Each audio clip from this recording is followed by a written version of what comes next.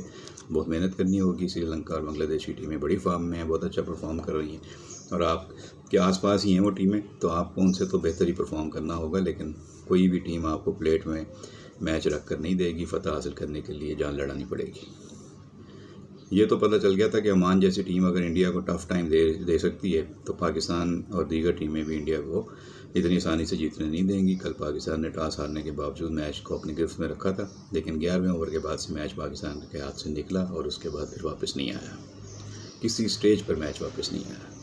بہرحال ہار گئے, کوئی بات نہیں, ٹورنامنٹ ہے, ہم اپنی ٹیم کے ساتھ کھڑے ہیں. ٹیم کو اپنی غلطیوں پر قابو پانا چاہیے, آگے بہتر تیاری کرنی چاہیے. خود یہ کپتان نے بھی کہہ دیا ہے کہ ٹیم پرفیکٹ نہیں کھیلی تو بھیا آپ بیٹھ کے ان کے ساتھ بات چیت کریں کہ کہاں پرابلم ہے اور کہاں نہیں ہے. اچھا جی, اب سیاسی خبروں کی طرف آتے ہیں. شہباز شریف صاحب آج اقوام متحدہ کے اجلاس میں شرکت کرنے کے لیے امریکہ پہنچے ہوئے ہیں, اور اس کے بعد جو ہے کل بتایا جا رہا ہے کہ ان کی اور 6 مسلم ممالک کے سربراہان کی صدر ٹرمپ سے ملاقات ہے. منگل کو 23 ستمبر کو امریکی صدر سے وہ ملاقات کریں گے. ٹرمپ نے پاکستان, سعودی عرب, ترکی, قطر, متحدہ عرب امارات, انڈونیشیا اور مصر کے رہنماؤں کو مشترکہ ملاقات کی دعوت دے رکھی. تو شہباز شریف 26 ستمبر کو اقوام متحدہ کی جنرل اسمبلی سے خطاب کریں گے.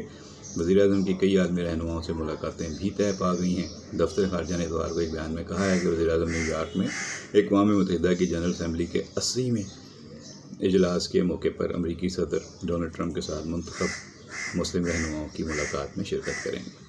تو دیکھیں, اب اس ملاقات کا کافی چرچہ ہے. یہ ہو جائے تو اس میں کیا چیزیں سامنے آتی ہیں اور دیکھنی ہوں گی. خود شہباز شریف صاحب کہہ چکے ہیں کہ وقت آ گیا ہے کہ کشمیر اور فلسطین جیسے خطوں میں اب امن قائم ہو, اور ان کا کہنا ہے کہ اتحاد اور یکجہتی کی اہمیت کو اجاگر کرنا چاہیے. 10 مئی کی فتح نے دشمن کو سبق سکھایا جسے وہ زندگی بھر یاد رکھے گا.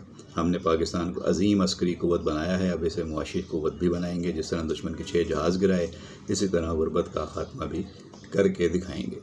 اچھا, یہی بات میں دیکھ رہا تھا کہ حارث رؤف کے بارے میں خواجہ آصف نے کہی کہ حارث رؤف ٹھیک ٹکریا, کم چپ کے رکھ, پنجابی میں وہ کہتے ہیں. تو خواجہ آصف جو ہمارے وزیر دفاع ہیں, انہوں نے کہا کہ ایشیا کپ کے T20 کے سپر 4 مرحلے میں بھارت کے خلاف میچ میں حارث رؤف کے بھارتی شائقین کو 6-0 کا نشان دکھانے پر میں خوش ہوں. فاسٹ بولر حارث رؤف اس رد عمل پر وزیر دفاع خواجہ آصف نے سوشل میڈیا پر لکھا, حارث رؤف ٹھیک ٹکرے ہیں, کم چپ کے رکھ. تو انہوں نے کہا کہ کرکٹ میچ تو ہوتے رہتے ہیں, لیکن 6-0 کی ہزیمت انڈیا قیامت تک نہیں بھولے گا اور دنیا بھی یاد رکھے گی. واضح ہے کہ پاک بھارت میچ کے دوران باؤنڈری لائن پر کھڑے پاکستانی بولر حارث رؤف کو بھارتی تماشائیوں نے ہوٹ کیا تھا. اس ہوٹ کے جواب میں حارث رؤف نے ہاتھ کے اشارے میں بھارتی رافیل جنگی جہاز گرائے جانے کی نقل اتاری.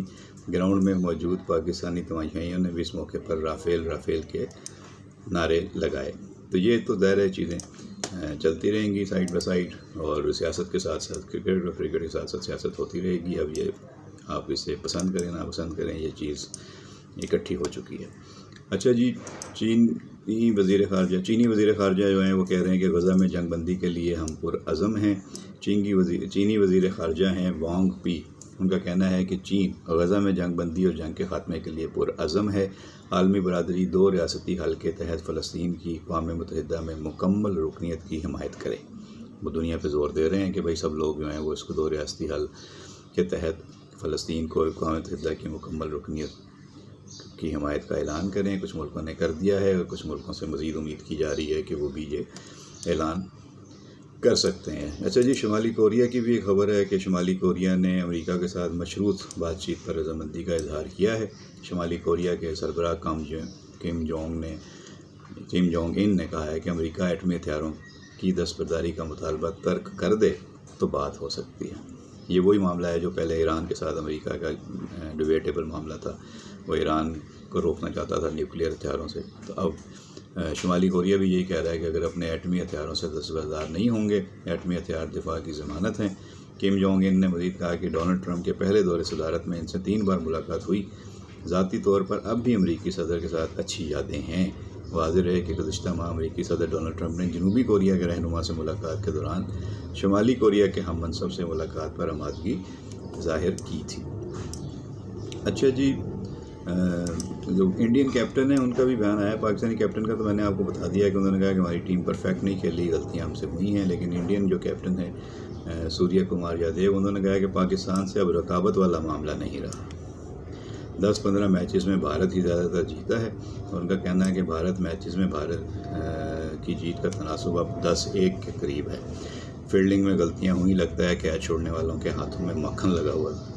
سوریہ کمار یادیو جو اس میچ میں پاکستان کے خلاف کوئی رن نہیں بنا سکے، 0 پہ آؤٹ ہوئے، ان کو ہمیشہ یہ یاد رہے گا کہ پاکستان نے ان کو 0 پہ آؤٹ کیا تھا۔ پاکستان نے انڈیا کے ویسے ساری کیپٹنس کو اور سارے بڑے بڑے بلے بازوں کو 0 پہ آؤٹ کرنے کا ایک ٹرینڈ رکھا ہوا ہے، چاہے وہ ٹنڈولکر ہوں، چاہے وہ کوہلی ہوں، جتنے بھی بڑے بڑے بیٹسمین ہیں ہم ان کو 0 پہ آؤٹ کرتے رہے ہیں۔ تو اس لیے سوریہ کمار یادیو آپ زیادہ پریشان نہ ہوں، اگر آپ 0 پہ آؤٹ ہوئے تو آپ کے بڑے بھی 0 پہ آؤٹ ہوتے رہیں پاکستان کے خلاف۔ اچھا جی، ٹیم نے پرفیکٹ گیم نہیں کھیلی، یہ کہنا تھا سلمان علی آغا کا، اور وہ کہہ رہے تھے کہ بھارتی بیٹرز نے پاور پلے میں شاندار بیٹنگ کر کے میچ ہم سے چھین لیا۔ اچھا جی، پاکستان کی اداکارہ ہیں ہانیہ، وہ خبروں میں رہتی ہیں، ان کو خبروں میں رہنے کا ڈھنگ بھی آتا ہے، اپنی خوبصورتی اور اپنی اداکاری کی وجہ سے وہ اکثر خبروں میں ہوتی ہیں، لیکن اب وہ بنگلہ دیش کے حوالے سے خبروں میں ہیں۔ انہوں نے بریک اپ جال موری پوسٹ لگائی اور بنگلہ دیش ٹرپ کے حوالے سے مداحوں کو ان کی تصاویر بہت پسند آئی ہیں، اور وہ بہت اس حوالے سے خبروں میں ہیں، چرچا ہو رہا ہے ان کا۔ ہانیہ کو مقامی کھانوں کا لطف اٹھاتے، کتابیں پڑھتے اور تازہ پھولوں سے بال سنوارتے دیکھا جا سکتا ہے ان کی تازہ تصاویر اور ویڈیوز میں، اور یہ پہلی بار نہیں ہے کہ اداکارہ نے اپنے مداحوں کو منفرد جملوں سے چونکایا ہے۔ اس سے قبل بھی وہ ایک پوسٹ میں ایسا جملہ لکھ چکی ہیں جس کا مفہوم میں تم سے محبت کرتی ہوں بنتا تھا۔ ہانیہ کی تازہ سوشل میڈیا پوسٹ پر مداحوں کی جانب سے محبت اور دلچسپ تبصروں کی برسات ہو گئی ہے، تو اس طرح کی چیزیں بھی چل رہی ہیں ساتھ ساتھ، میں نے کہا آپ کو بتاؤں۔ اچھا جی، بھارت سے ایک اچھی خبر نہیں ہے کہ انسٹاگرام پر محبت کا دردناک انجام ہو گیا ہے، ملزم نے محبوبہ کو قتل کر کے لاش دریا میں پھینک دی۔ کراچی میں پاکستان کے ایک صحافی ہیں امتیاز میر صاحب، ان کے اوپر فائرنگ ہوئی ہے، پولیس کے مطابق فائرنگ کرنے والے موٹر سائیکل پر تھے اور ان میں ایک خاتون بھی تھی، اور وہ فرار ہو گئے ہیں، ان کی تلاش کی جا رہی ہے۔ صوبائی وزیر ناصر شاہ صاحب نے اور دیگر رہنماؤں نے اس واقعے کی مذمت کی ہے اور ان کی صحت یابی کے لیے دعا کی ہے، اللہ تعالیٰ ان کو صحت و تندرستی عطا فرمائے۔ حیدرآباد میں پاکستان ریلوے کے حوالے سے ایک افسوسناک خبر ہے کہ مالبردار ٹرین حادثہ ہوا ہے، 22 گھنٹے گزر گئے ہیں، اب ٹرین بحال نہیں ہو سکا۔ یہ جو ہمارا ٹریک ہے نا، یہ سندھ کے اندر مختلف مقامات پہ، یہ سیلاب کے بعد اور اس سے پہلے بے نظیر صاحب کی شہادت کے بعد بری طرح ڈسٹرب ہوا تھا، اور یہ ٹریک اس کے بعد سے جتنی اس کی اپ گریڈیشن ہونی چاہیے شاید نہیں ہو سکی ہے۔ ریلوے کے ماہرین کہتے ہیں کہ یہاں پہ ریلوے ٹریک کافی کمزور ہے۔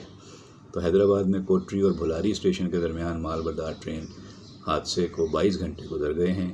ایس ایچ او ریلوے اسٹیشن اسد مہر کے مطابق 11 بوگیوں کو ٹریک سے ہٹایا جا چکا ہے، باقی 2 بوگیوں کو ٹریک سے ہٹانے کا کام جاری ہے۔ اس کے بعد ریلوے ٹریفک بحال ہو جائے گا، ڈاؤن ٹریک سے ٹرینوں کو روانہ کیا جا رہا ہے۔